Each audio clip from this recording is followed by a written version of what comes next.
Hello મિત્ર, કેમ છો? આજના મિની વ્લોગની અંદર તમારું સ્વાગત છે.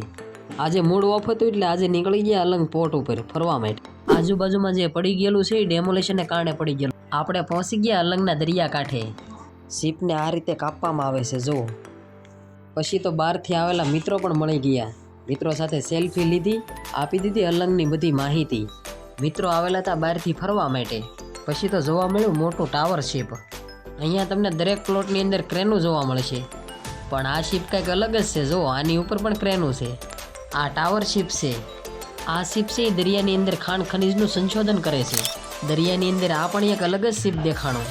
અલંગ ફરવા અને જોવા માટે આવવું હોય તો આ લોકેશન ઉપર ખાસ આવવું, કેમ કે અહીંયાથી તમને બંને સાઈડ પ્લોટની અંદર શિપ અને દરિયાનો નજારો પણ જોવા મળે છે.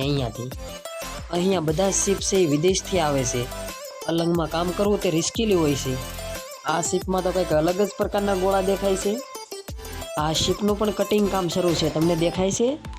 શિપની ઉપર તેમજ પ્લોટની અંદર કામ કરવામાં સેફટી રાખવી જરૂરી છે.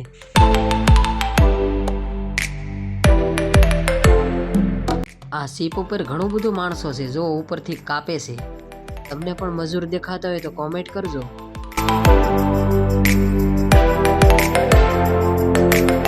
આજના બ્લોગની અંદર એટલું જ. ફરી મળશું કંઈક નવા અંદાજની અંદર.